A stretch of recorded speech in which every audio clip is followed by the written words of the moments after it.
Hello friends, ममता academy में आपका स्वागत है।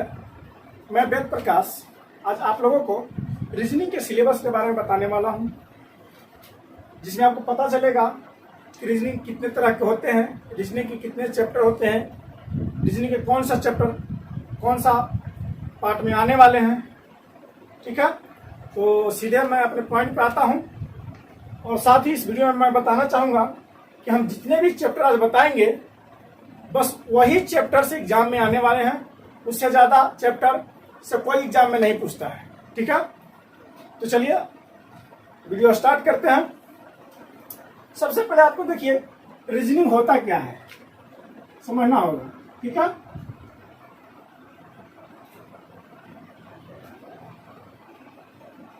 देखिए रीजनिंग के सिलेबस की बात कर ले रहे हैं। रीजनिंग के सिलेबस में क्या क्या है,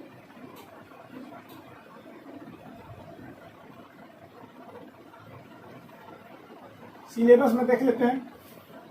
तो रीजनिंग के सिलेबस में हम लोगों को देखना होगा कि रीजनिंग के कितने पार्ट होते हैं और कौन सा पार्ट में रीजनिंग का कौन सा चैप्टर आने वाला है। ठीक है, सबसे पहले आप समझिए कि रीजनिंग का मतलब क्या होता है। ठीक है, देखिए रीजनिंग का जो मतलब होता है, अगर हिंदी ट्रांसलेशन की बात करें, हिंदी ट्रांसलेट की बात करें उसको, तो रीजनिंग का मतलब होता है तर्क शक्ति। तर्क शक्ति, बात समझ में आया। इसका है ट्रांसलेटर, हिंदी ट्रांसलेटर तर्क शक्ति। अब लेकिन इसका मतलब क्या होता है, रीजनिंग का मतलब क्या होता है, आगे तर्क शक्ति क्या है ना। ऐसा तो नहीं हम सबसे पूछ देंगे कि रीजनिंग का मतलब क्या, तो बोल देगा तर्क शक्ति। तर्क शक्ति तो इसका ये हिंदी रूपांतरण हो गया। ठीक है, लेकिन कहने का मतलब मेरा ये है कि इसका अर्थ क्या होता है, उसका सेंस क्या है रीजनिंग का। ठीक है, तो सबसे पहले रीजनिंग का मतलब है आप कितना फास्ट सोच सकते हैं, कितना जल्दी सोच सकते हैं किसी चीज को, आपकी बुद्धि का विकास कितना है, यही रीजनिंग कहलाता है। ठीक है, जैसे मान लिए कि हम यहां लिख दिए 61,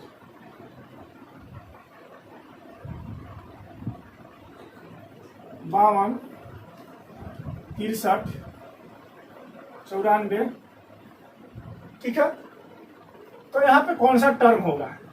ठीक है, यहाँ पे कौन सा टर्म होगा, यही आप कितना जल्दी सोच के बता सकते हैं, यही आपका रीजनिंग कहलाता है, तर्क शक्ति कहलाता है। ठीक है, कि आप सोचिए कितना जल्दी सोच सकते हैं। ठीक है, तो देखिए इसमें क्या है, अगर आप सोच रहे हैं कि इसको स्टेजिंग करें, मतलब कि इसमें से इसको घटा घटा कर देखें, इसको घटाइएगा फिर इसको घटा कर देखिएगा तो अलग अलग डिफरेंस आएंगे। ठीक है, देखिए कभी इसमें से घटा है, कभी इसमें से घटेगा, फिर इसमें से घटेगा, है ना। तो ये सब पैटर्न फॉलो नहीं कर रहा, तो इसमें सोचना क्या है कि कैसे कर सकता है, इसी के बारे में आज हम बताएंगे। इसी चीज को रीजनिंग कहते हैं। ठीक है, देखिए इसमें क्या किया हुआ है, आप लोग बता सकते हैं अगला पैटर्न क्या होगा, क्या जी नहीं। ठीक है, देखिए क्या किया हुआ है, इसको हम थोड़ा सा उल्टा कर दे रहे हैं। ठीक है, इसको ऐसे लिख देते हैं, 61 है इसको ऐसे कर देते हैं, 52 है इसको ऐसे कर सकते हैं, इसको ऐसे कर सकते हैं, इसको ऐसे कर सकते हैं। अब बता सकते हैं, अब बता सकते हैं कि अगला टर्म में क्या लिखेंगे। देखिए ये क्या है, 4 का स्क्वायर, ये क्या है 5 का स्क्वायर, ये क्या है 6 का स्क्वायर, ये 7 का स्क्वायर, तो यहाँ पे क्या होगा 8 का स्क्वायर, यानी 64। इसको क्या किया गया, उलट देंगे। ठीक है, इसको उलट देंगे, यही जो है रीजनिंग है, यही सोचने की क्षमता है, समझने की क्षमता है, इसी को रीजनिंग कहेंगे। समझे, अगर हम डायरेक्ट सोच लेते हैं तो ये क्या है, एक तरह से मैथ है ना। अगर डायरेक्ट अगर सोच लेंगे तो इसे डायरेक्ट सोचना है तो क्या है, मैथ।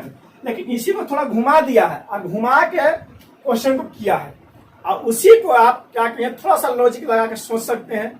ठीक है, तो लॉजिक लगाना ही रीजनिंग कहलाता है कि आप कितना फास्ट सोच सकते हैं, आपको सोचने की एफिशिएंसी कितनी है। ठीक है, बात समझ में आया। हाँ, अब देखिए रीजनिंग को मेनली 2 भागों में बांटा गया है। ठीक है, क्या किया गया है, 2 भाग में बांटा गया है।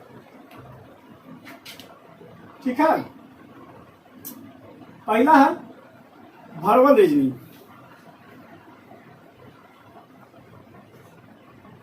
वर्बल रीजनिंग, और दूसरा जो है नॉन वर्बल।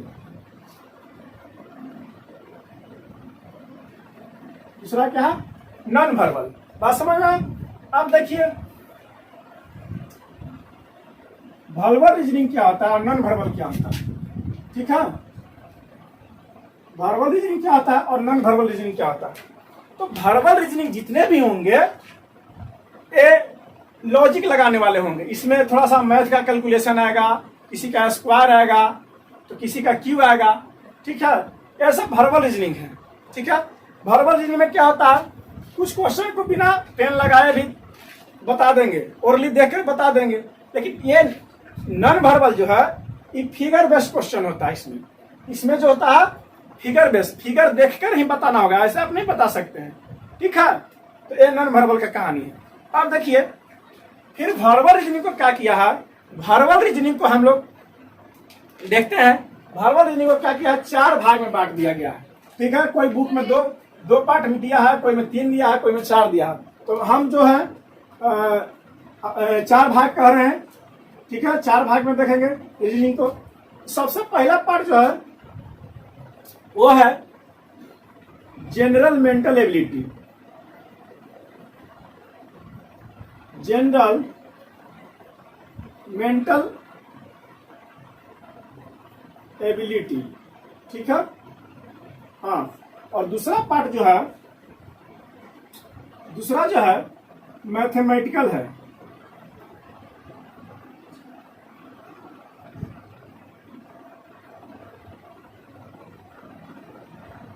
मैथमेटिकल रीजनिंग है। ठीक है, और तीसरा पार्ट जो है, तीसरा पार्ट लॉजिकल रीजनिंग है।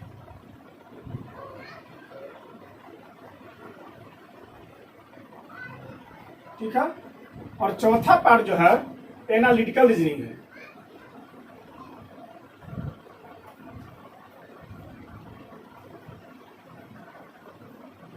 ठीक है, चौथा पार्ट जो है एनालिटिकल रीजनिंग है। बात समझ में आया? हाँ, वर्बल रीजनिंग को क्या किया गया है, 4 भाग में बांटा गया है।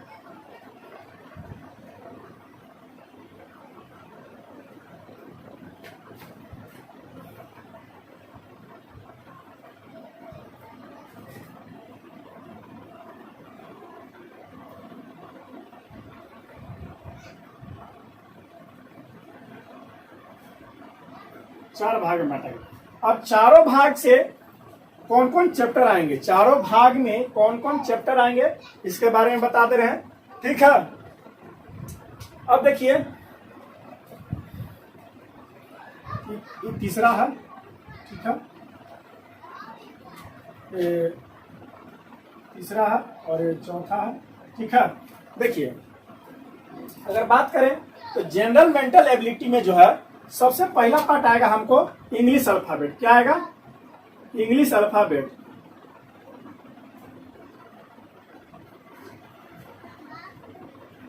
इंग्लिश अल्फाबेट आएगा। ठीक है, और बढ़िया से लिखे हैं अक्षर। ठीक ठीक ठीक।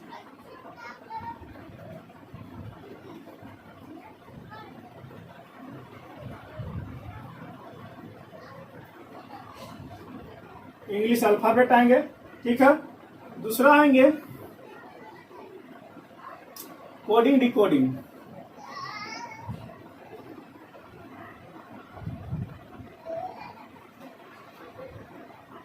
कोडिंग डिकोडिंग आएंगे। तीसरा आएंगे डिस्टेंस एंड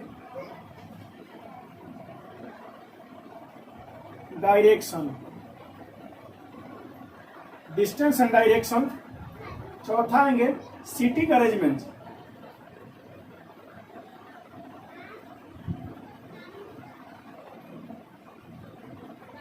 सीटिंग अरेंजमेंट। ठीक है, पांचवा आएंगे ब्लड रिलेशन।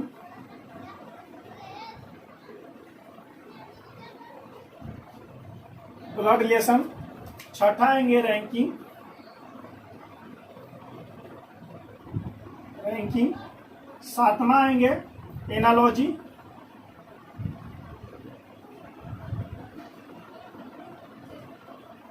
ठीक है, इधर जगह नहीं, इधर लिख रहे हैं। आठवां आएंगे डाइस। नौवां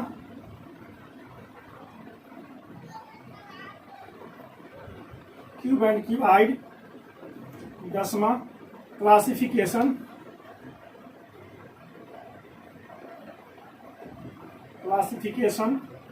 11वां कैलेंडर।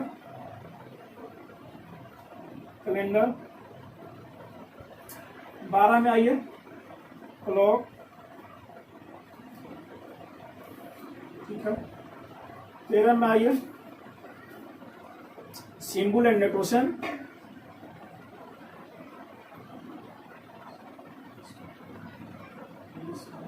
सिंबल एंड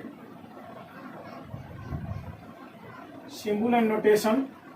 और 14 में आइए लॉजिकल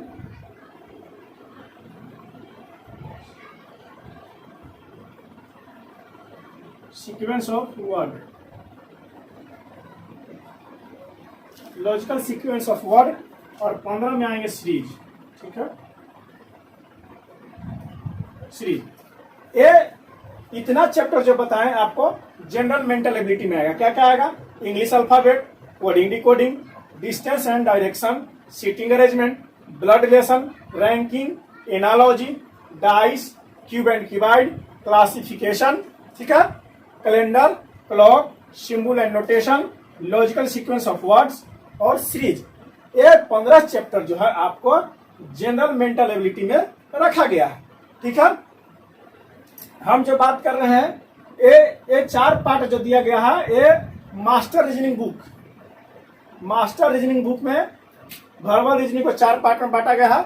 उसी के आधार पर हम भी आपको बता रहे हैं। ठीक है, अब देखिए उसके बाद क्या किया है, मैथमेटिकल रीजनिंग। मैथमेटिकल रीजनिंग में देखिए कौन कौन चैप्टर को रखा है। ठीक है, मैथमेटिकल रीजनिंग की बात करें तो इसमें आपको 4 चैप्टर को रखा है। ठीक है, क्या क्या है? पहला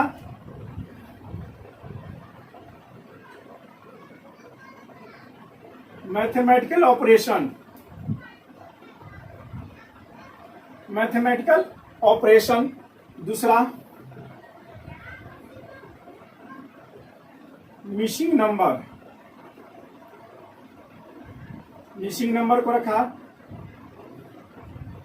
तीसरा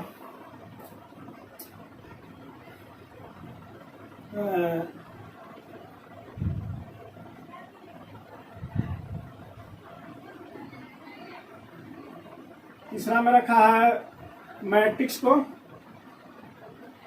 और चौथा एज को रखा है। ठीक है, एज को, यानी कि मैथमेटिकल रीजनिंग में ये 4 चैप्टर को रखा गया है। ठीक है, कौन कौन है? मैथमेटिकल ऑपरेशन है, मिसिंग नंबर है, मैट्रिक्स है और एज है ना।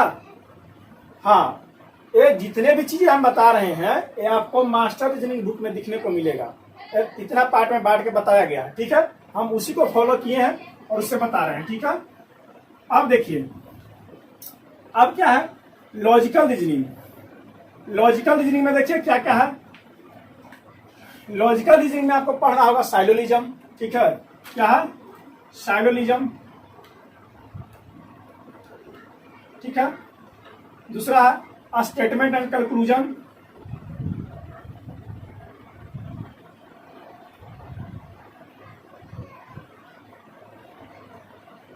Statement and conclusion.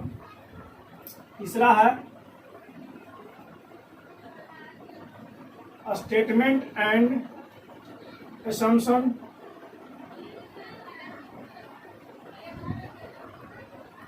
ठीक है, चौथा है स्टेटमेंट एंड एक्शन। और 5वां है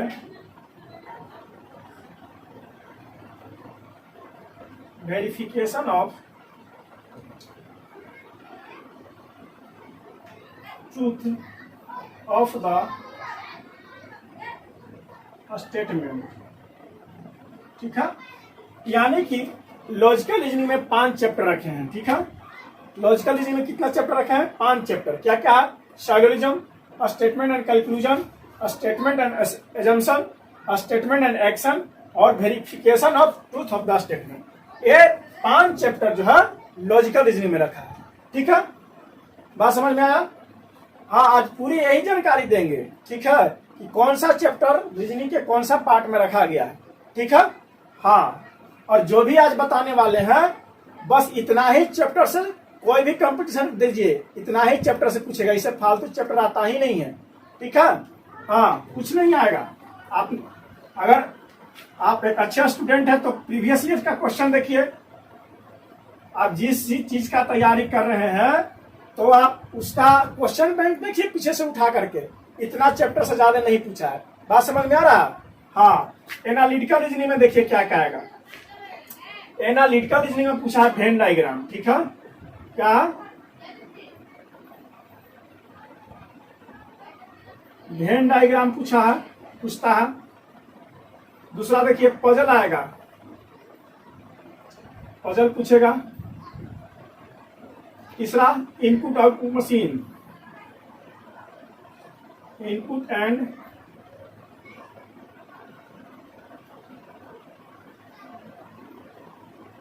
आउटपुट मशीन। ठीक है, चौथा टेस्ट ऑफ इनइक्वालिटी। ये 4 चैप्टर को रखा गया है एनालिटिकल रीजनिंग में। बात समझ में आया? क्या क्या है? Venn diagram, puzzle, input and output machine और टेस्ट ऑफ इनइक्वालिटी। ये 4 चैप्टर को एनालिटिकल रीजनिंग में रखा गया। बात समझ में आया? वर्बल रीजनिंग में क्या क्या है? 4 गो है, general mental ability, mathematical reasoning, logical reasoning और एनालिटिकल रीजनिंग। अब कौन चैप्टर कौन सा पार्ट में आएंगे ये भी बता दिए। ठीक है, अब आइए नॉन वर्बल में। अब नॉन वर्बल की ओर देखते हैं। नॉन वर्बल में क्या क्या आएगा? ठीक है, बात समझ में आया? नहीं आएगा पूछना है। ठीक है, हाँ,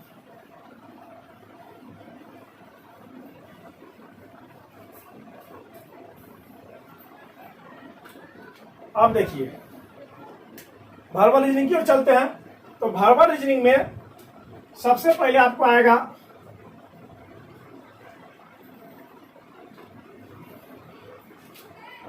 इन सुख जरा जी, है ना? चलो कोई बात नहीं। वर्बल रीजनिंग में आएगा formation of figure,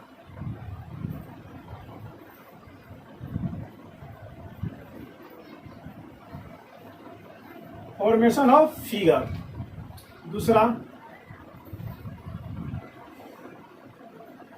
counting of figure,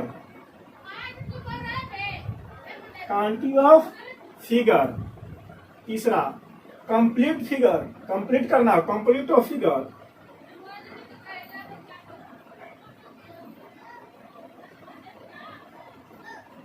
complete of figure. चौथा mirror and water image, mirror and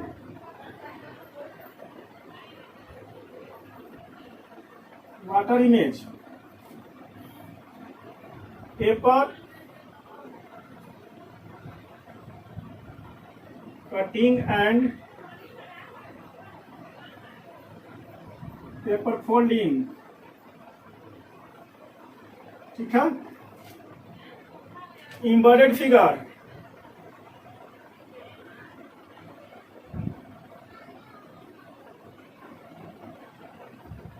embedded figure. ठीक है, हाँ, और आएगा एनालॉजी। एनालॉजी जो है आपको जनरल मेंटल एबिलिटी में भी आता है, इसमें भी आएगा। ठीक है, नॉन वर्बल में भी आएगा। क्लासिफिकेशन, क्लासिफिकेशन भी दोनों में आएगा। ठीक है, सीरीज भी दोनों में आएगा। ठीक है, क्या है? Classification, classification. इसका दूसरा नाम ऑड मैन आउट भी है। ठीक है, क्या है? Odd man out.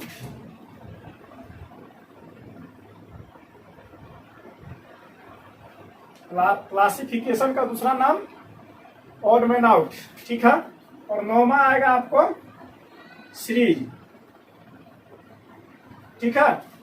यानी कि 9 चैप्टर को नॉन वर्बल में रखा गया है, ठीक है। 9 चैप्टर को नॉन वर्बल में कौन कौन? Formation of figure, counting of figure, complete of figure, mirror and water image, paper cutting and paper folding, embedded figure, analogy, classification, ठीक है। इसको ऑड मैन आउट के नाम से भी जानते हैं, हाँ, और सीरीज। इतने सारे चैप्टर को नॉन वर्बल में रखा गया है। बात समझ में आया? अब अगले वीडियो में हम लोग सबको बारी बारी से पढ़ेंगे। कोडिंग डिकोडिंग क्या है, कैसे उसका क्वेश्चन आएगा, सिटी मैनेजमेंट क्या है, ब्लड रिलेशन क्या है, ठीक है। और इस सब के बारे में अगली वीडियो हम बताने वाले हैं, ठीक है। अगर हमारा वीडियो अच्छा लगा हो तो आप लोग लाइक कीजिए, शेयर कीजिए और सब्सक्राइब कीजिए।